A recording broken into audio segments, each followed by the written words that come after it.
Sa ngalan ng Ama at Anak at Espiritu Santo. Isang mapagpalang linggo po sa inyong lahat.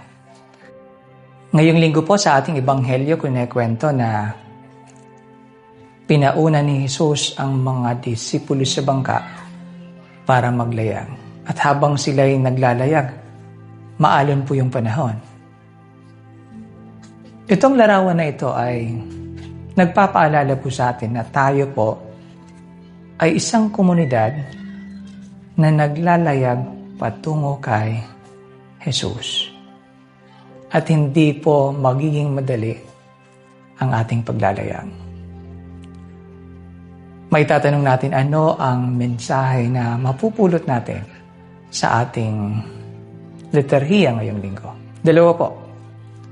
Una is, gustong ipaalala ng Diyos na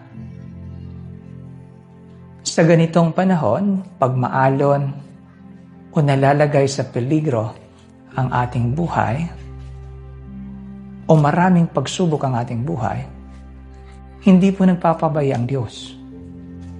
Sa Ebanghelyo, habang sinasalpok ang bangka ng mga disipulo ng naglalakihang alon, ang Panginoon ay lumapit po sa kanila.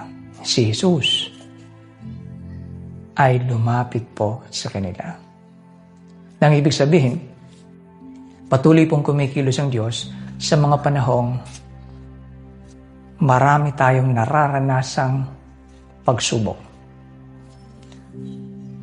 Pangalawa is, hindi lang po lumapit ang Panginoon. Hindi lang po lumapit si Jesus. Sa Ebanghelyo, kunikwento rin po sa atin na habang si Simon Pedro ay papunta kay Jesus, siya po'y dahan-dahan na lumulubog. Ano ang ginawa ni Jesus? Iniunat niya ang kanyang kamay at hinawakan niya ang kamay ni Simon Pedro.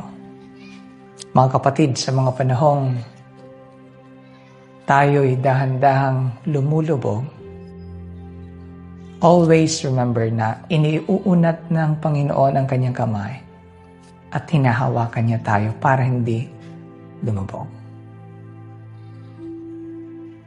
Kaya mga kapatid, sa kahit anumang pagsubok sa buhay, gaano man kalaki ang mga alon, huwag na huwag pong mawawalan ng pag-asa sapagkat ang Panginoon ay nananatili sa atin, lumalapit sa atin, iniuunat niya ang kamay sa atin, at hinahawakan niya tayo.